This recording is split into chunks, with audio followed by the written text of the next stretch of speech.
Let's sum up. Communications in technology is one of 22 assessment standards. Graphic techniques are required partly for communication, also partly in the design phase, and you'll find one or two comments about it in the making assessment standard. Now, we need to do sketching, partly as a communication between members of teams as they plan the solution to the problem that they're trying to solve, also to produce a number of initial ideas, to develop those ideas further. Most of this will be done graphically. From there we move on to plans, working drawings, and once we've got the working drawings we are in a position to start making. Once we have made and evaluated, the next thing is to produce a project portfolio containing all the graphics we have done and including things like posters that we can use in final presentations. Now, just to sum up the various techniques that we've looked at from the beginning, we've looked at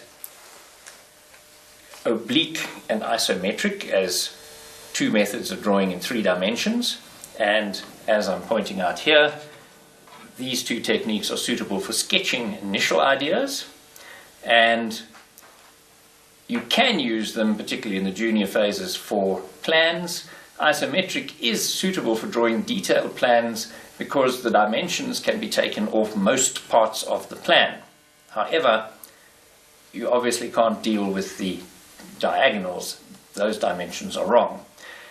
These two are not suitable for artistic presentations because they don't just look right. We know from our experience that things look smaller in the distance. These are not smaller in the distance, so they don't look right. Moving on to perspective drawing. Again, we have the two types. Single vanishing point perspective, which is rather similar to oblique in that we've got the full front face in oblique and the full front face in single vanishing point. And we have double vanishing point. And this is similar in some senses to isometric in that your starting point is always this front corner line over there, and similarly that's where we start for this one. Now these are suitable for sketching initial ideas as well, but the main use will be for drawing artistic presentations of your completed item that you've made. And these you can enhance with color, shading and textures. Can you use these for drawing plans? And the answer is no. Dimensions cannot be taken off these drawings. The only dimension that's accurate in this drawing over here is the length of that line, assuming that it's drawn on a 1-to-1 scale, or if this is to some kind of scale, you could actually work out that line, but that's about it. There are some very complex formulas for determining the other lengths, but I would advise you not to use this system and play with those complex formulas. The dimensions of this front face here can perhaps be taken from the drawing, but that's it. All these other dimensions are wrong. So they're not useful for plans since the dimensions cannot be taken off the drawings. What do we recommend for plans? Mainly the flat 2-dimensional orthographic projections. And these are suitable really only for drawing plans.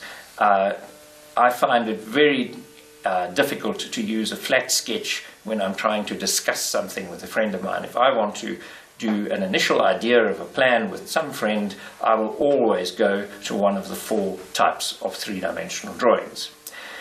So they are not useful for drawing initial sketches, and they're definitely not useful for drawing the artistic views. But the key thing about these is that dimensions can be taken from all parts of the plan, and that is why 2-dimensional orthographic drawings are what we use in hand-drawn plans.